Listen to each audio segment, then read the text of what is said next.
Friend, जो गर्भनाल होती है वो माँ से बच्चे को जोड़े रखती है और उसी गर्भनाल के थ्रू बच्चे को ब्लड सप्लाई, ऑक्सीजन और न्यूट्रिएंट्स मिलते हैं। मतलब कि जो भी आप खाते हो वो अच्छा छन छन कर वो बच्चे तक पहुंचता है गर्भनाल के थ्रू।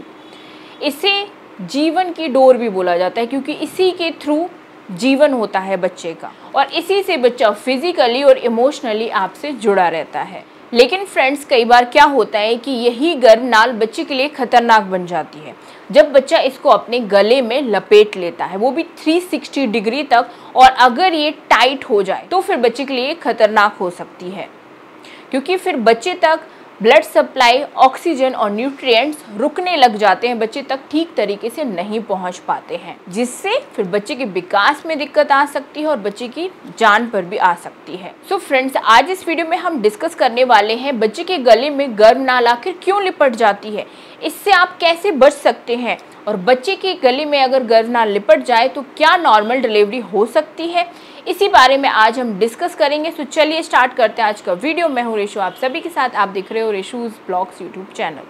सबसे पहले हम इसके रीज़न जानेंगे। तो पहली चीज़ है, जब बच्चा मूवमेंट करना शुरू कर देता है ना, तो कई बच्चे हैं जो मूवमेंट करने की वजह से अपने गले में गर्भनाल लपेट लेते हैं। सेकंड रीज़न होता है कि जो गर्भनाल होती है उसमें एक जेली टाइप की होती है कि अगर वो लपेट भी जाती है ना तो वो नॉट नहीं बना पाती है, यानी कि वो टाइट नहीं हो पाती है।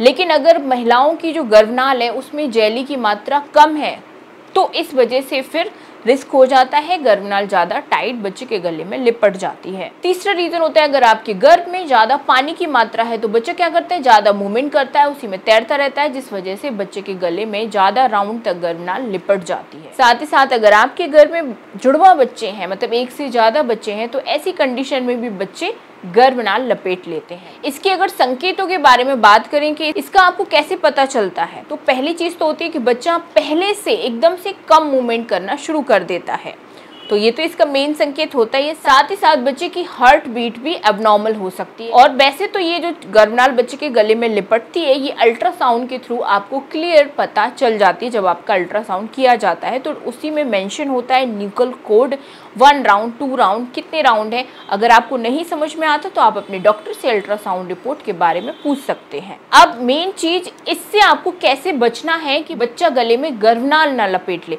वैसे तो ये एक नेचुरल प्रोसेस होता है कि बच्चा कई बार अपने गले में गर्भनाल लपेटता है, लेकिन गर्भनाल जब ज़्यादा राउंड तक नहीं होती है तो बच्चा मूवमेंट करते करते ही उस गर्भनाल को निकाल भी लेता है।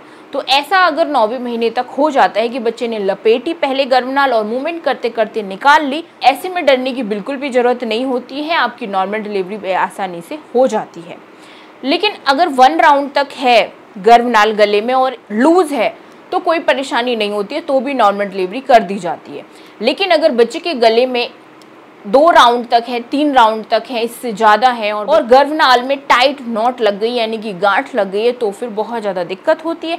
ऐसे में डॉक्टर तुरंत इमरजेंसी में सिजेरियन डिलीवरी कर देते हैं और उनको करनी पड़ती है क्योंकि बच्चे की जान पर आता है, ठीक है ना। तो इसके लिए यही एक ऑप्शन होता है। तो ऐसे में जो डॉक्टर आपको बोलता है वही आपको करना चाहिए, ऐसे में अपनी चलाने की बिल्कुल भी जरूरत नहीं है। जानते हैं कैसे आप इस चीज़ से बच सकते हो कि बच्चा गले में गर्भनाल ना लपेटे, क्योंकि इसके पीछे कुछ आपकी भी मिस्टेक हो सकती है। पहली चीज़ तो है, हमेशा आपको सपोर्ट लेकर ही उठना चाहिए, सपोर्ट लेकर ही बैठना चाहिए। कई महिलाएं हैं जो भूल जाती है कि मैं प्रेग्नेंट हूँ तो एकदम झटके से उठ जाती है, झटके से ही बैठ जाती है बिना किसी सपोर्ट के। तो ऐसी गलती ना करें, हमेशा किसी चीज़ का सपोर्ट लेकर ही आपको धीरे से उठना चाहिए, धीरे से ही बैठना। सेकंड चीज़ है, ज़्यादा झुकने वाला कोई भी काम आपको नहीं करना चाहिए, क्योंकि ऐसे में भी चांसेस हो सकते हैं कि बच्चा गले में गर्भनाल लपेट ले। थर्ड पॉइंट है कि आपको इस टाइम ज़्यादा रेस्ट नहीं करना चाहिए। अगर सब कुछ नॉर्मल है आपकी प्रेगनेंसी में, एक्टिव रहने की कोशिश करनी चाहिए, वॉकिंग करना चाहिए, आपको घर के छोटे मोटे काम करने चाहिए, जिससे कि आप ज़्यादा एक्टिव रहते हो, तो घर में भी बच्चे को ज़्यादा मूवमेंट करने की जगह मिल पाती है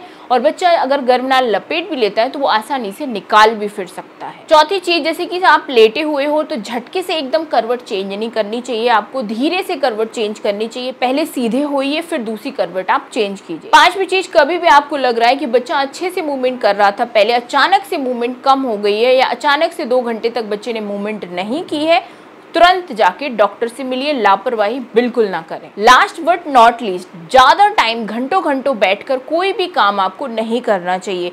कोई भी घंटों घंटों बैठकर आप बर्तन धो रहे हो, आप पोछा लगा रहे हो, आप कपड़े धो रहे हो ज़्यादा टाइम तक बैठकर, तो ऐसे में भी प्रॉब्लम आ सकती है। इसलिए बीच बीच में रेस्ट कर करके ही आपको कोई काम ज़्यादा टाइम तक करना चाहिए।